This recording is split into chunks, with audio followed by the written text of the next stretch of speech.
All right, welcome in the Monday after the big game. Can you believe it? What are we going to talk about now? Football's. Oh, yeah, that's right. College basketball. There's a lot of it, just not tonight for some damn strange reason. You would think that the people who put together a college basketball schedule would think, hey, it'd be a great idea to get everyone's attention. It would be the day after the Super Bowl. That would be fantastic to load the slate up with. Yeah, no. We got two games here on the board from teams that you've probably heard of. We have a dozen games from teams you have absolutely no idea exist. But the good news is the three guys on today's show know very much about those teams, and they are going to be here to bestow some knowledge upon you. As Drew Martin in the house, ready to roll here, as is Adam Trigger, ready to go, college hoops, and Mr. Rob Vino. All three of these guys, in addition to obviously the football, keeping tabs on everything that's been going along in college basketball. So if you're joining us here now trying to get involved in college hoops, now that football's done with, welcome in here. A lot to go over and get you caught up with, and that's what these guys do. Drew Martin, welcome in here, my man. Mondays are all about trying to get caught up on some things that we might have learned over the weekend in college basketball. What with, every game in the world on Saturday and very little yesterday, very little today, gives us a good idea to reflect. So, Drew, we'll kick it off with, what did you learn over this past weekend in college basketball? Sure, Joe. Always good to be on with you on Mondays. I agree with you with the scheduling. College basketball needs to do something like revamp it a little bit. We get 150-ish games on Saturday, and then it's kind of light Super Bowl Sunday, light on what used to be big Monday. I don't ever know what happened to that. But in terms of what we learned, betting overs with quarterbacks in their rushing yards prop. That was my biggest bet of the Super Bowl. And if you didn't hear about it yet, Brock Purdy, he had 13 yards rushing and then had that, the knee at the end of regulation, and that brought it to 12. His prop bet was 12 and a half. So sure enough, I lost on that. That's what's kind of, that's how my Monday is going anyway, guys. But what we learned in all reality in college basketball, Joe, I'm going to go team specific with my Auburn Tigers. I say my Auburn Tigers, an alumni. And something I've learned from just being an Auburn fan and betting them, sporadically, both in football and basketball. Before they let go of Gus Malzahn in football, guys, Auburn, if you remember for I don't know, the previous 2 decades from 2019 to call it, maybe, I don't know, 1999, they were the type of football team that would lose to both Mississippi schools, lose to Vanderbilt, and then beat Georgia and beat Alabama all in the same year. They were just all over the place. I'm kind of feeling that now with the basketball team under Bruce Pearl. This is a team that beat Alabama by 18 points 2 games ago, and then go out and lose to Florida by almost 20 points. They were getting, manhandled. I'm actually surprised they put up 65 points against the Gators in Gainesville. But they're also getting a little bit of home road dichotomy, Joe. They have not lost in the Pearl, on the Plains, in Auburn, in over a calendar year. So when they're playing at home, have Auburn circled here to bet on, and they've lost 4 of their last 5 on the road. So sometimes, guys, you can find these dichotomies and really use them to your advantage with these college basketball teams. And for whatever reason, Auburn's checking the box here, guys. So watch them against the good teams. They come to play, particularly at home. And if they're going on the road against a team and they're laying points, I kind of want nothing to do with that profile with the Auburn Tigers, Joe. That's one thing I learned from this weekend. That's a good thing. Unless, of course, you're Kentucky, at which point you won't win a game at home anymore. That's just not how you do it now, apparently, for some strange reason. One of the greatest home court advantages non-existent this season here for the Wildcats. But that's a very good point, Woodard. That was a head-scratcher over the weekend, Drew, for sure. Trig, welcome in, man. Monday fun day here. I don't get the scheduling with college basketball. This should be the biggest college basketball next to March Madness Day. Get everybody hyped up to it coming in.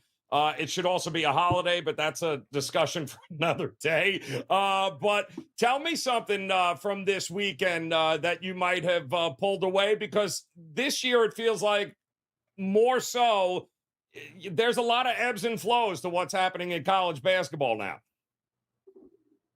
Well, I'll tell you what, Joe. I'm going to go build off of your point about Kentucky, and this might not help us this year, but maybe it helps us helps us Mm, next year. What I learned is that these every once in a while you get these mid-season non-conference games. Okay, you're into February and teams play non-conference games. It doesn't happen very often, but Kentucky Gonzaga was a good example. And then of course this year we had the MAC versus Sun Belt Challenge week. oof. I guess you would call it second round this past weekend. So if you're not familiar with that, the MAC and the Sun Belt got together and decided we're going to play uh, first week of the season in November. I think all the MAC schools may have hosted. And then come February, we're going to pair each other off based on where you are in the net rankings. And we're going to play another set of games where the MAC schools go to the Sun Belt schools. And it's going to be like the best in the MAC versus the best in the Sun Belt, all the way down to the worst. And man, did I wish I put more stock into just how little those MAC schools were, most of the MAC schools were going to care about those games. And what I mean Really? by that is, yeah, like think about this. So if you look, the Sun Belt won almost every single one of them. Okay. But remember, the Sun Belt was all the Sun Belt teams were home. So all the MAC teams, essentially what you had here was all the MAC Yep. teams playing a road game in the middle of their conference season, right? Now the Sun Belt teams are playing a non-conference game in the middle of their season as well, but they were all home. All these MAC schools had to go down south to play a non-conference game, and knowing that they're going to come back to league play on Tuesday. And they all got buried for the most part. The funny thing is the teams that won were like the Buffaloes who just like desperately needed a win. If you Right. look like, so perfect example, right? Like you could have got South Alabama -5.5. Northern Illinois ended up resting like their best player. Like kind of like unexpectedly, we're just like, you know what? This is a meaningless game. Bowling Green got run out by Louisiana in a similar situation where, I mean, you could just tell that they might as well have just been playing a scrimmage. Like, and a lot of these coaches treated it like that. Miami of Ohio lost by 20. Mm, Southern Miss beat Western Michigan by 32. Okay.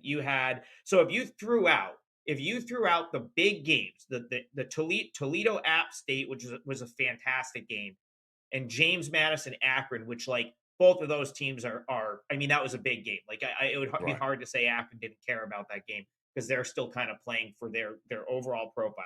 If you threw those out, Texas State covered against Ball State, Troy covered against Kent State, Arkansas State blew out Ohio, Louisiana Monroe won but didn't cover. But the point is, it goes down the list.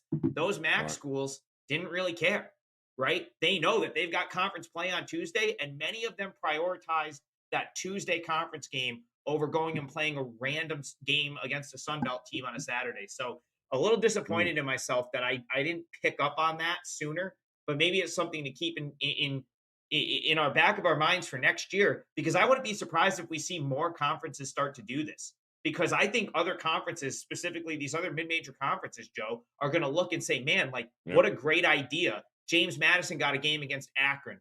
App State got a game against Toledo. It's almost like the old bracket buster Saturday from back in the day where ESPN would do this. So it's an interesting thing, certainly something I'll be making a note for as we go into next year, because the road team in a lot of those cases, and you can throw Gonzaga right in the mix, knocking Mm. off Kentucky. Who knows if Kentucky, I mean, was that a bigger game for Kentucky or Gonzaga? I think everyone Yeah. would agree that was a do or die spot for Gonzaga and doesn't mean much for Kentucky. So something I learned and I'll be taking with me into next season. It's a good point, Trick. The scheduling of it is a little odd, but there was clearly a pattern of one conference giving a crap and the next going, yeah, okay, maybe it's a good time to play that backup point guard that hasn't gotten a lot of minutes. So that's interesting spot here, especially at this point in the season. Rob Vino, let me ask you. It was certainly a very interesting weekend up and down the board here, whether NBA, college hoops, obviously the Super Bowl. What was something that you pulled away from a team or a concept this weekend? Well, first, let me thank Adam for coming up with the Bracket Buster Saturday. Because while he was talking, I was thinking they used to do that across the nation to try and give mid Yes. majors a win Yes. big enough to put on their Exposure. resume to get into the Yes. tournament. Yep. And Did it was a away with day it in when 2013. I think it yeah, was I mean that was a 2003 great to day. 2013, I believe. Yep. That Schools didn't want to used to be a travel and day. didn't want to give each other the home road game. Sorry about that. Continue. Yeah, no, you'd look forward to that day, right? I mean, it was a big opportunity for a lot of teams. It's gone by the wayside, and the fact that the MAC must just feel like, you know what, we're a one bid league. Who cares if we And beat a that's Sun it. Belt team? No matter how they try Yep. and present it to us, it doesn't matter. Whoever wins the MAC tournament gets in, and the rest of us are going to the NIT or other places. Let me say this from a Super Bowl perspective: being somebody who held a Marquez Valdez Scantling over 19 and a half receiving yards ticket Oh, yesterday, I learned that you can catch a pass to get over that total. Then and you can run lose. backwards 10 yards and lose that total. Oh, no. But you could come back the Oh, very next play and catch a pass and go over by half a yard. So it wound up cashing. wow. But oh my God, you don't want to be in my place when he was running backwards. I was very upset with that guy. Couple college basketball things here real quick. No let up out of UConn, right? I mean, they could have walked into Georgetown the other day and rolled out the Mm, balls and said, we really don't care. But they blew Georgetown out from start to finish. Danny Hurley has them rolling. South Carolina, not only mm. are they good, but they can cover double-digit spreads now. They win by 15 against Vandy, cover the numbers. So South Carolina at 20-3. I think they have a big game tomorrow in the SEC. They're going to Auburn, maybe. I forget where they're going, but it's an important game there. So they've certainly become a team that's trustable. Um, Belmont, Mm. since the return of Jacoby Gillespie, their top scorer, their shooting guard, came back last week against Murray State 2-0 straight up. 2-0 against the spread. Blowout fashion against Valparaiso. Gillespie back into the swing of things there. And the Mountain West Conference, guys, it's an absolute car crash. I mean, every single time I watch a Mountain West game, there's 8 of these 11 teams are within 2 games Yep. in the loss column. You got 7 teams that are either 8-3 or 7-4. It's crazy how competitive that league is, and it's not just garbage teams. They're pretty good teams. And one week you think Utah State's the team, the next week you think New Mexico's the team. It doesn't matter. They're all right there with each other. That'll be a heck of a tournament when the time comes. And I'd be interested to see how many of those get into the tournament. Just since watching them, it seems as if they deserve probably 6, but we'll see how the rest of Mm. the season goes. UNLV obviously walks into the pit and beats New Mexico the other night. Not something that's easy to do. So definitely the Mountain West. I mean, of all the so-called mid majors, that's as good as maybe a couple of power Hmm. conferences. Yeah, Trig has been screaming that from the rooftops for a Mm, month now, telling anyone who would listen that the bottom third of the Mountain West and the top third, there isn't a whole hell of a lot separating those. So don't get caught up in crazy. standings in the Mountain West, because any one of those bottom third teams in the Mountain West can absolutely beat those top third teams there. And he's been to most of those games there, which is great.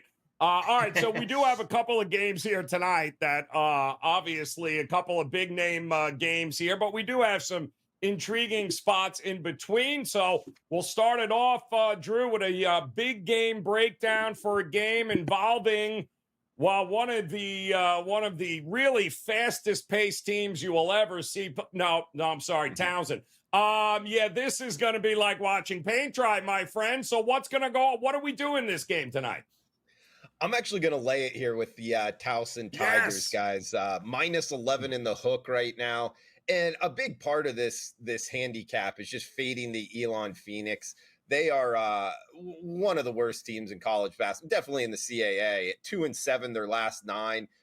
And talking about they're one of the worst defensive teams in all of college basketball, ranking 355 in defensive efficiency. And a big part of that is their rebounding. This team can't rebound. And that's something that I like to look at. I think the market is a little bit, maybe not factoring in fully how big rebounding is in this game, because We get Towson, who's one of the best. They are the best rebounding team in the CAA. One of the best rebounding teams when you just go off of the stats alone in all of college basketball. So I think that they're going to just dominate the boards here. Now, there is a little bit of risk because Elon likes to shoot threes a bunch. If they're knocking down their threes, I mean, it's called gambling for a reason, guys. We do have to cover by margin, but we get the much more talented team. And I like the spot play here. They're back at home off of 2 losses against 2 of the better teams in the conference in Hofstra and Delaware. Also, when you kind of look at their overall record, Joe, this Towson team played a very difficult out-of-conference schedule. They played Houston, Wake Forest, Colorado, North Texas, losing all of those games. But since coming in conference, they've played a lot better basketball. So, look, I think they dominate on the boards. 11 in the hook. I think they win by 15 or more here, guys. So give me Towson, minus 11.5. Big game breakdown. It's big game breakdown because it's 9 p.m. Eastern on CBS Sports Network. So nationally televised here. Give me the Towson Tigers and lay the wood with them. I love it. All right, Towson, lay it there tonight against Elon. And guys, don't forget, if you're joining us here for the first time, hit that like button and more importantly, hit the subscribe button. Become part of the WagerTalk TV family, as nobody will have more daily and weekly content of all the big games than we will. So check them all out here. Hit that subscribe button and get notified each and every time one of those games and previews, along with other best bets, gets posted. Trig, your big game breakdown, I thought for sure we were going Bucknell Lehigh. But apparently we're going Dayton at Duquesne, which is also a very interesting matchup here tonight. What are we thinking? Big win for VCU. What do we do with Dayton here? Yeah, Joe. Well, this is the problem you were talking about at the top of the show. Where are all the games? There was only 11 games yesterday. There's no games today. I look in our Slack feed, Joe, and someone's already talking about that game. And, once you get outside of the top, couple games, it's either Southland Conference or move on to Tuesday. So I figured I'd go to Tuesday and try to hit one of these top 25 games that I have an opinion on. And now we do have lines up. So I guess that's a good thing and a bad thing. The good thing is we know what the line is. The bad thing is I don't think I got the number I really wanted here, but I'll still break the game down. And this will just probably go more as a lean in this game. I don't know if I'll make a client play out of this, but I really like Dayton to come back home, coming off a tough loss to VCU in a game where they scored just 47 points. And I like them to bounce back and win. The problem is the books have sort of, I think priced this correctly. The number is 10.5, which is somewhat surprising to me based on how the books priced the first meeting. So I remember we were doing this show. It was a Friday, so there was a limited slate, and this was a Friday night game back in early January. And I thought it was just insane that Duquesne was a favorite at home against Dayton in that game. Now, they were only a 1.5 favorite, but they still were a favorite. I know that there was some uncertainty if Kobe Elvis would play that game, and he ended up playing.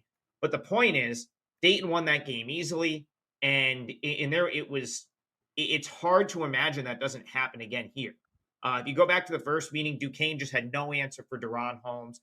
He's a complete monster, and he went off in that game, 12 for 18 from the field, 33 points. They just had no answer, and it's hard to imagine they figure him out here.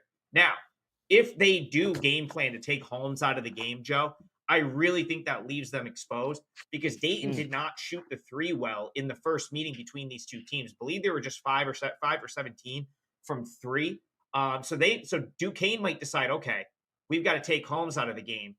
But Dayton's 5th nationally in three-point shooting, 40% as a team this year, and they just shoot it better at home where they're 11-0 on the season. So I don't think that's the right call either. And I think it's pick your poison here for Duquesne. They either have to try to figure out Holmes, who shredded them last time, or they go the route of maybe leaving Dayton open for threes because they didn't hit him the first time around. But I think that would be a mistake because they shoot it better at UD Arena. They have a great home court advantage at UD Arena. I was just there a couple weeks ago. The crowd was fantastic. I'm sure that they'll get they'll have another tremendous crowd for this game. They always seem to get a great turnout at home. And Duquesne is just, man, this Dayton defense maybe doesn't get enough credit, but On Friday night, they held VCU scoreless for the final 6 minutes of the game. Think about that. That was a 49-42 game. VCU did not score a point for the last 6 minutes, and VCU ended up winning 49-47 because Virginia Commonwealth is defending the perimeter as well as any team on planet Earth in college basketball right now. And they had a great game plan for Holmes. Duquesne's not going to have that, and Duquesne's not efficient offensively, which means Dayton's defense is probably going to play here. Duquesne is like, they only shoot like 32% from three. And I go back to the game I was at, Joe, against St. Bonaventure when Dayton was a 7.5-point favorite. And really, the Bonnies hit like 3 or 4 very tough threes to stay in that game. There was a couple of scenarios where they came down on a break and decided to pull up on a fast break and shoot a 3 and made it. And then I think Dayton had extended the lead to like 12 or 13, a couple minutes to go. And St. Bonaventure hit a couple of really tough threes to sort of backdoor cover that game. So I just this feels like a total blowout to me. Now, do I have the stones to lay 10.5 and hope that blowout happens? I don't know. I'll have to sleep on that a little bit. Maybe we'll get some Duquesne money to knock that back into range. But man, I don't see how this matchup plays out well at all for Duquesne. Duquesne comes off the upset win against St. Bonaventure. Now they have to go to Dayton. I believe it's a back-to-back road scenario. So it really does seem like a spot where Dayton just lays into them coming off the loss to VCU. So I'll have to figure out if I can lay 10 or 10.5, but feels like a blowout by Dayton to me. Yeah, like the approach too. Dayton getting back in the win column at home there, 7:00 tomorrow night for that one. And Rob Vino, you got we ask for Lehigh. I believe we get Lehigh here, my man. As you are going to take us to Bucknell, and tell me which one of these teams should we be looking at? Yeah, little Engineers and Bison basketball. And actually, Yes. it's Bison with Bucknell. Bison if you're North Dakota State. Yeah, this is a rematch. Second time around for these teams. A little bit of a home bounce back situation for Bucknell and a little bit of in-season revenge situation for Lehigh. Bucknell, 4.5-point favorites on Saturday against Boston U, destroyed in that game, lose 77-62. Not really in it. So you would expect in a Saturday to Monday really quick turnaround that Bucknell would be itching to get back out on the floor in front of their home fans and, put forth a better effort than that. Lehigh, they're going to look to get back at Bucknell for an earlier meeting on January the 10th where they were the home favorites and they lost 86-80. Bucknell outscored them. Lehigh was a 5-point favorite, didn't get the job done. I think you probably get a quality effort from both of these squads. Like I say, that game was 86-80. Bucknell really, though, was running away in that game, led by 19 in the second half with about 17 minutes left. And then Lehigh went on a pretty good tear, which is part of the reason why I'm going to play over in this game. But Lehigh scored 50 points in that second half, shot 61% from the field, 26 fast break points, which is important because Lehigh is the fastest tempo team in a really slow Patriot League as far as pace is concerned. And they shot 21 free throws in the second half. So what they do best offensively, not a good defensive team, really took hold at home in the second half of that game. They're 34th nationally in tempo. So again, for Lehigh, I think that what they do best, their attributes showed up in the second half, probably show up here. Interesting when you just dissect Bucknell's schedule and go through their league games in the Patriot League, and you'll find that when they've played the number 1, the number 2, and the number 3 tempo teams in that league, all those games have been high scoring, 147 or better. We're only looking at 141.5 tonight, but they had 166 in that game against Lehigh that I just mentioned, 157 against Colgate, 147 against Navy. Bucknell's the 4th fastest team, if you want to even call it fast. Because, again, when you look through adjusted tempos in that league, they're kind of slow. But they are the 4th tempo team, and they've scored 70-plus points in every single game they've played that doesn't involve one of the 3 real turtles in that league. Down the bottom, American U, Army, these teams that barely get across half court within 10 seconds. Otherwise, they get 70-plus. So I could see that happening here. There's some good matchup advantages Adam was just talking about a couple in the Dayton Duquesne game. You got a couple here because Bucknell shoots the ball really, really well. Lehigh doesn't defend it at all. Bucknell made 11 threes the first game. Probably repeat that here on their home floor. Lehigh is the number one team in the league in free throw rate, constantly getting to the foul line. I talked about 21 free throws in the second half against this team the first time around. Bucknell allows the second highest free throw percentage to opponents. So you can see that working in Lehigh's favor. Bucknell's also a really good free throw shooting team. In that first matchup, there were 54 combined foul shots. If you get that type of number here in a game that's totaled 140 and a half, you should get yourself over. I think the final thing that really sells you here in this game is that Lehigh got their leading scorer back Saturday afternoon after missing 9 games. Didn't play in the Bucknell game. Now back, scored 15 points immediately, and it's just an added offensive presence. This total got bumped from 139.5 to 141.5, I think. And maybe partially due to, a lot of folks don't follow low major injury news, but people in the know probably pushed it up because of that. But I think it could get pushed even further. Like I say, the first game went 166. And now you're going to tell me with the leading scorer back for Lehigh, the fastest paced team in the league, that it's 25 points less than that matchup? I wouldn't think so. Bucknell's shown the ability to score, like I say, 70 or more against these teams that want to go. So I'm going to play it that way, Joe. Lehigh, Bucknell, little Patriot League action here, up and over 141.5. I like Higgins, I believe is the kid's name. Higgins Jr. And Trigg, Keith Higgins, and Trigg, you've been. I know you've been to Lehigh. I don't know if Bucknell's not that far, right? But when we're talking about the Patriot League, almost nobody has a home court advantage. Is that fair? Yeah, I mean, so Bucknell and Lehigh, I believe, are 2 hours apart. Oh, Lehigh's okay. big rival is Lafayette. And it's weird. It's not that they don't have home court advantages. It's that like the basketball fans seem to not show up until March. So like you come to like a Colgate game when they're hosting the Patriot League tournament and it'll be pretty much full. It's like in January and February, there's like no one there. I think Lehigh had like 900 people at their game the other day. Wow. I forget who they were playing. Maybe like Army. It was a home game. They had 900. The place seats 7,000. So I don't know, like, yeah, like Jeez. I thought it only I don't said know. 1,100. It's funny, like some of them, the teams that have the home court, like I think Holy Cross is getting people to games now, like 900. because they have a really nice newer facility. They're not like a great team right now, but like I just think that maybe they do better to draw because like Colgate, I mean, like Lehigh wasn't a very impressive facility, kind of old. Colgate plays in a gym basically. Like 1,800 capacity. It's like a high school gym. So it's like, I don't know. I don't know. It's interesting 7, though, because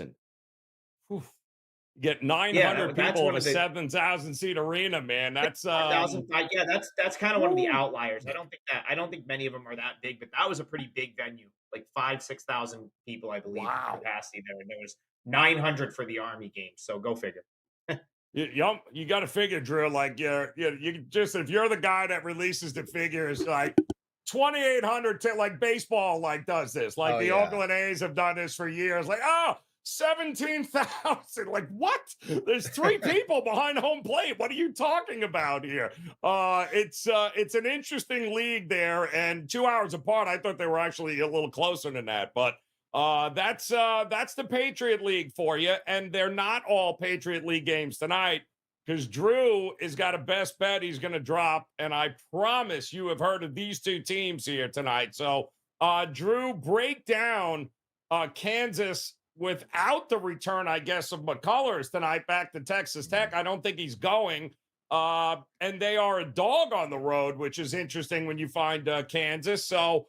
Tell the folks what you got rolling over at WagerTalk, and how do we approach Texas Tech hosting Kansas here tonight? Sure, Joe. Yeah, both of these games talking about 9 p.m. Eastern, nationally televised. This one on ESPN, guys. Of course, a Big 12 conference game. It's Texas Tech hosting Kansas. And we've seen the market, Joe, in my opinion, get a little bit out of whack here. We get Kansas now as high as 3.5. I know last Oof. night it was 2.5, but we're getting a full point move here over the key number of 3. I do say key number of 3 because 3 starts to become key in college basketball due to foul fest, things of that nature. But even more so, Joe, what about Kansas as high as plus 150? Risk 100 to win 150 here with the Jayhawks. First off, Texas Tech side of things, this is a team that's not playing great basketball. You know, depending what number you got, they've dropped 4 straight against the spread. That includes a game they played against Cincinnati at home here in Lubbock as the favorite, and they lost outright. So I almost feel that the betting markets, the odds makers are kind of over factoring the higher ranked team playing on the road. Everybody knows that they've struggled this season, but being able to jump in here, I think at a kind of a low water mark in terms of the buy point is pretty good here on the Kansas Jayhawks. I mean, they went into Lubbock last year and won outright, cashing that ticket. I think they do it again here tonight, guys. Give me the 3 in the hook, and I would split the bet here, Joe. That's what I did personally. We get plus 150 out there in the marketplace if you search it on the WagerTalk live odds screen. So give me plus 150 on Kansas and plus 3.5 here. Primetime game on ESPN. I'm going to go against this move. Give me the Jayhawks. And got the client play up for tonight as well at wagertalk.com, guys. Drew Martin, go check it out. And we got that 2-for-1 all access special going. So yeah, guys, enjoy the college basketball in what used to be Big Monday, Joe. Yeah, used to. Yeah, I don't know. Now it's just big 2-game Monday and some Patriot League games where they sell out 700 tickets. Trig, and we'll get to guys how you can partner up for 2-for-1 here in just a minute as we get ready for Valentine's Day just around the corner here. We got a great promo coming up there. But Trig, we got another game coming up tomorrow that you're going to talk about. I think this one is very interesting. Couple of newbies to the Big 12. Which one of these impresses you more in their debut for the Big 12? BYU taking on UCF, Central Florida. What should we be looking at in this game? Well, I'll answer your question before I get to the breakdown. BYU is far more impressive than Central Florida. I mean, I thought Central Florida was going to be the worst team in this league, Joe. They have done a couple of things well, which I'll talk about, but there's no question that BYU is the more impressive team. They're the better team. And this was the type of road trip that they warned you about, that we talked about all preseason. Okay, these teams are moving to the Big 12, like talk about the travel. I know I did shows with Drew and we brought this up, but here's your Orlando to Lubbock to Provo road trip right here, Joe. That's what Central Florida is going to have to face. They played at Texas Tech in Lubbock over the weekend. It was a strong effort. They came up short. I do believe they covered, but did not win. And now it's out to Provo to play a Tuesday game against BYU. And then, of course, the other thing we talked about is the gauntlet that is the Big 12. This is going to be UCF's 4th straight game against a ranked opponent, which is just Big 12 basketball at this point. And they, to UCF's credit, they beat one of those opponents. They beat Oklahoma, and they beat Kansas and Texas as well this year. So that's something that I think give Johnny Dawkins all the credit in the world, because this is not a roster that has Big 12 caliber players, in my opinion. They're down near the bottom in terms of like talent on the roster. But so far this year, like, props to Dawkins, because he's managed, like, I thought this team could have went over in this conference potentially. And he's already managed to beat Kansas, Texas, and Oklahoma, which is extremely impressive. However, UCF on the road 1-5. And this will be arguably their toughest road task of the season. Of course, I already talked about the travel. But going and having to play BYU and Provo, regardless if you just played in Lubbock or not, is no easy task. BYU, of course, kind of just been chilling at home. They were home over the weekend, got it done against Kansas State, did not cover. But I think they could potentially cover here. And I'm hoping, Joe, that one of these big favorites gets like bet down a little bit so I can punch back, because I could see BYU just blowing UCF out of the water here. If you go back to the first meeting, that was in Orlando. It was, I think, off memory, BYU was in a little bit of a tough spot. And UCF did what they do, kind of grinded the game to a halt, played really good defense, but still lost 63-58. And that's just not typically what happens to BYU at home. At home, think of when Texas went there a couple weeks ago, like, and the line was like 7.5, and people thought it was too big. And then BYU just like did whatever they wanted and won that game easily. BYU's offense works a little bit better at home. They shoot it better, almost similar to like I was talking about Dayton. Their shooting numbers are better at home. Offensive efficiency a little bit better at home. They're one of the best. Like they move the ball as good as any team I've seen. The way they pass the ball around the perimeter is elite. They score 83 points per game, which is top 20 nationally. And I just think those elite offensive metrics that BYU has are going to show up here where they didn't really show up in the first game, right? Like it was more like, let's get in, let's get out. They got the win, did what they have to do. Here, I think there could be a little bit more emphasis to just put this game away.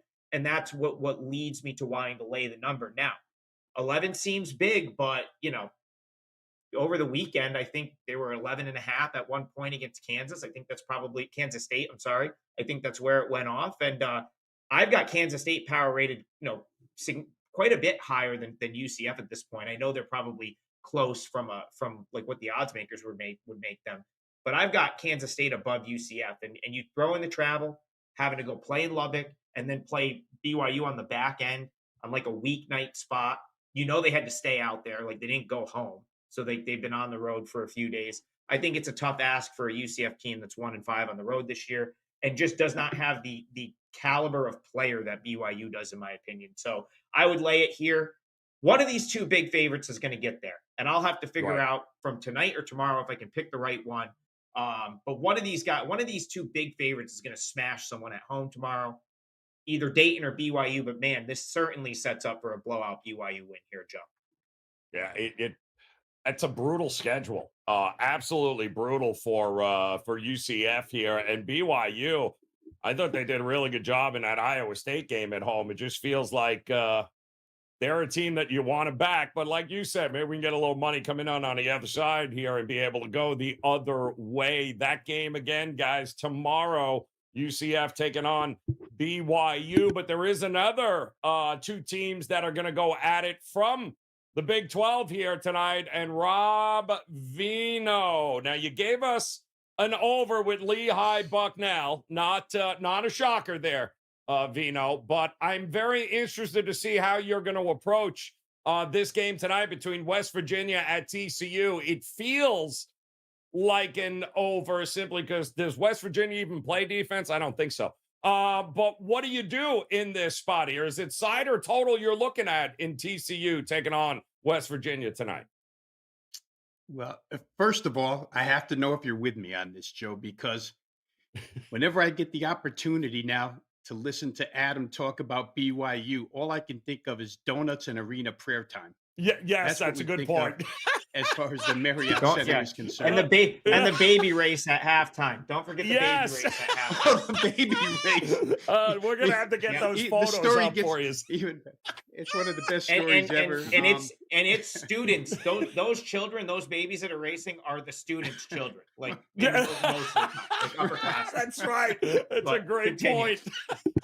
Kids that they had in Peru on their mission. I love it. Yeah, let's stay in the Big 12 here. West Virginia at TCU.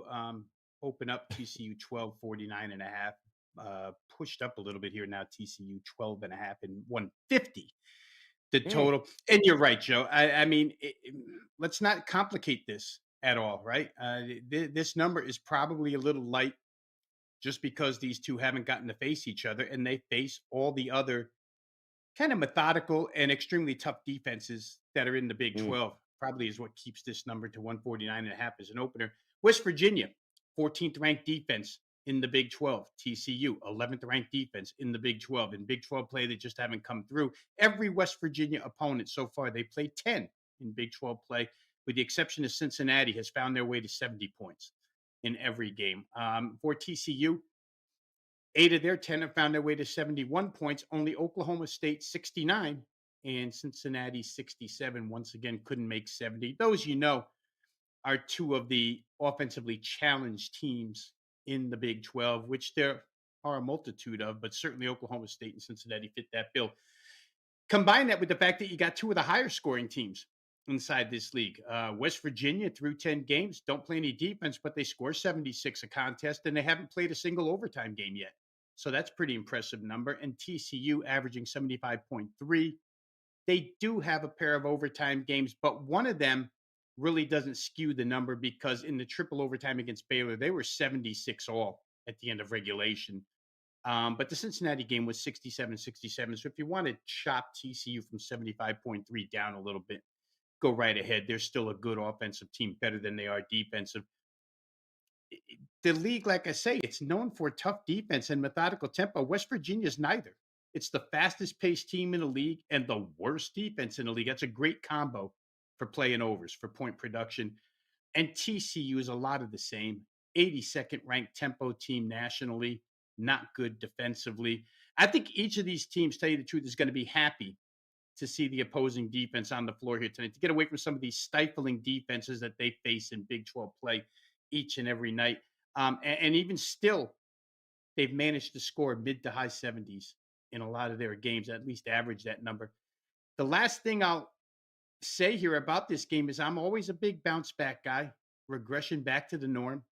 And West Virginia is off a lousy 38.2% shooting effort in that blowout against Texas the other day, 94-59, whatever it was, but they didn't shoot the ball well at all. And TCU is off a season low in point production, only scored 59 against Iowa State the other day. So both of these teams looking to bounce back offensively. You couldn't get better defensive elixirs on either side than these two defenses. So to me, betting against this number, 149.5, 150, seems like there's a lot of wiggle room here. I could see this one getting to 155 plus. I'm going to play it that way. West Virginia TCU up and over the 149.5. I think it's 150 now. Probably missed the boat on the opener.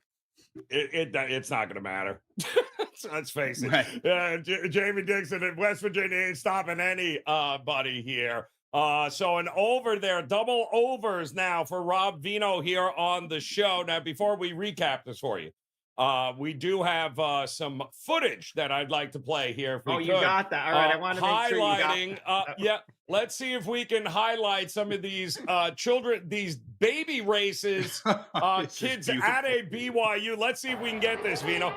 Oh, yeah. No, look at that. Oh, yes. This is halftime entertainment right here, Joe. That is it. They're trying to coax the kids like they're on a retreat. This is fantastic stuff.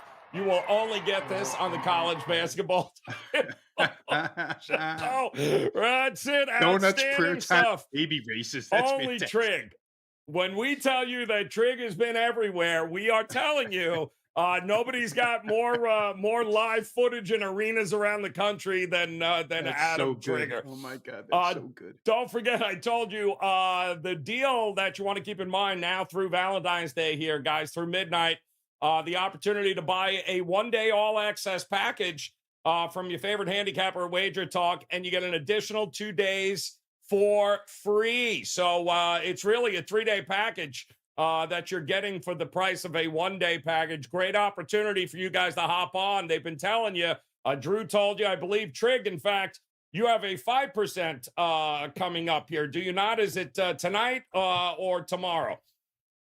No, I do have a 5% play tonight. I'm on a nice run with the 5%ers, 8-1. My last 9 have not lost one in 2024 yet. So I'm going to try to keep that going with one of the games tonight. And I believe the Valentine's Day deal covers that. So probably the better way to buy it is the one-day all-access package, because you get 2 free days, and it's basically the same. I'm pretty sure they're very close to the same price.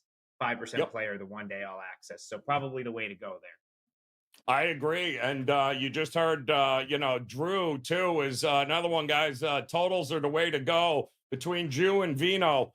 You got two guys here highly profitable when it comes to college basketball totals. So take advantage, guys. There's huge games, as you can tell, coming up tomorrow in college hoops. Take advantage of that Valentine's Day special here. 1 day all access, get 2 extra days. It's a 3-day all access pass, which means all sports, all plays here from anyone over at WagerTalk.com. All right, now we'll recap it for you here as in case you missed it. Trig, BYU tomorrow, guys. Keep an eye on this game against UCF. Terrible situational spot for UCF. Drew is back in Kansas tonight, up to 3, maybe even 3.5 in some spots. He likes Kansas, not buying it. And Rob Vino likes the over in the other Big 12 matchup between TCU and West Virginia. It is starting to creep up here, guys. So hop on board there if you're going to tail these guys. A lot of great college basketball still to come. And of course, we've got you covered here on the College Basketball Tip-Off Show. Hit that like button, hit the subscribe button, become part of the WagerTalk TV family, as you will have no place else to go for all the latest daily matchups, big game matchups all week long, game previews, along with a ton of free plays, best bets. We've got you covered here at WagerTalk TV. On behalf of the BYU babies, Adam Trigger, Drew Martin, and Rob Vino, we appreciate the time, guys. Best of luck with all your plays here tonight. Come back and join us again tomorrow. We'll see you soon.